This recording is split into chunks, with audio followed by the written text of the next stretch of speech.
Welcome back to Mission Control Houston. We've been talking a lot this week about the preparations that have been going on for the upcoming spacewalk, which is pretty much now upon us on Monday at 9:40 a.m. Central Time. Yuri Malenchenko and Gennady Padalka are going to be going out for the Russian EVA 31. And here to tell us a little bit more about that, we have with us Art Thomason. He's an EVA or spacewalk officer, and he's going to go over some of the tasks for that. Good morning. On Russian EVA 31, there's going to be three primary tasks. The first of those tasks is going to be to relocate a Strela from the DC-1 or the docking compartment 1 over to FGB.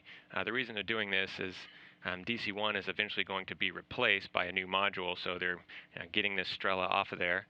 So they'll get that moved over to the FGB. From there, they'll head out to do a satellite deploy. And so that's actually a 20-pound steel ball that they're going to deploy from station or jettison, if you will. And from that, they'll use that to verify math models at how things deorbit back into Earth.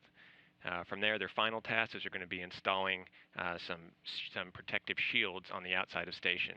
And so we have a video here that shows a little bit about what they're going to be doing on the EVA. You can see they'll come out of their airlock and then get right to work on the Strela. Now this is actually the Strela that they're going to be moving during the EVA. They'll extend EV2 out to Strela 1 and then retract it. And the Strelas are basically booms, kind of like our robotic arms, but not as similar to our robotic arms. However, these are actually man-powered, so there's they crank with their hands to extend it and move it. So less overhead in operating it. And they're just moving that out of the way so that they can eventually take the piers off the station and replace it. That's correct. And so that's what you're seeing here in this video. So they have two Strelas here. So they're extending one of the Strelas to capture the one that they're going to be removing. So it shows it here, capturing that one, and then you'll see in just a moment they'll actually move it over back to the FGB. So here you see EV2 coming down. They're going to be working together to capture the Strela to be moved. Once it's secure, then they'll move it back over to the FGB. And since we've done this once before, you think it'll go pretty straightforward? I think it'll be pretty straightforward. Both of these crew members have a lot of EVA experience, so I don't expect it to be a problem for them. Okay. And then I guess, whenever they have anything to deploy, that always seems interesting to me. It is, yeah, and especially in this case, it's pretty neat because I think people are always interested in how things deorbit.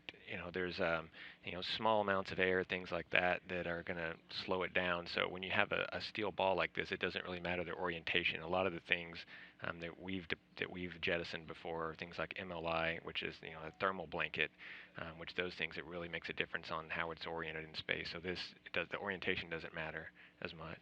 Just like pitching a baseball, or?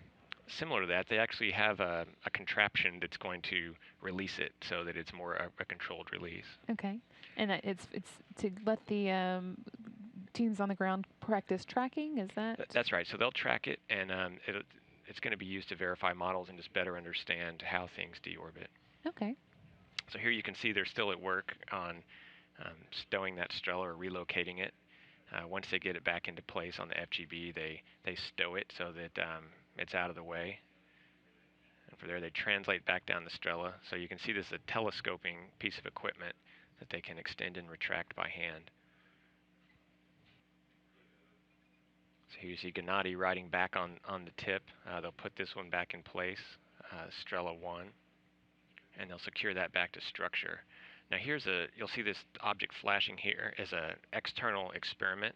They're going to close that up. It's about the size of a laptop, if you will.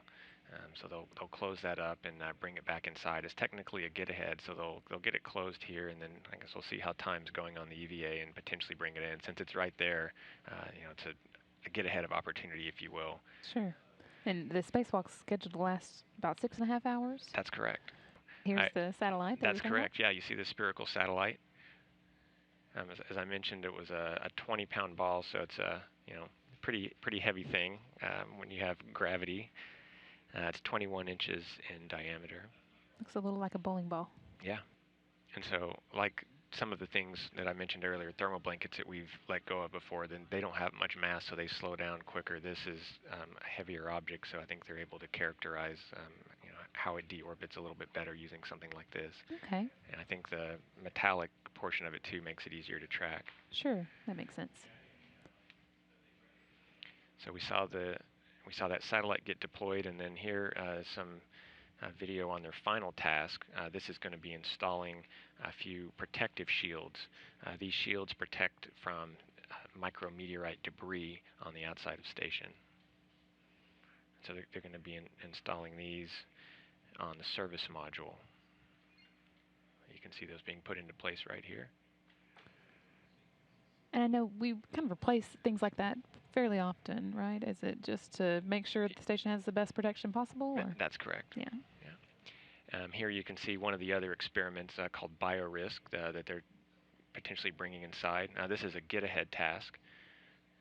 So this experiment, they get to bring it inside and find out scientific data that they collected during the course of the experiment.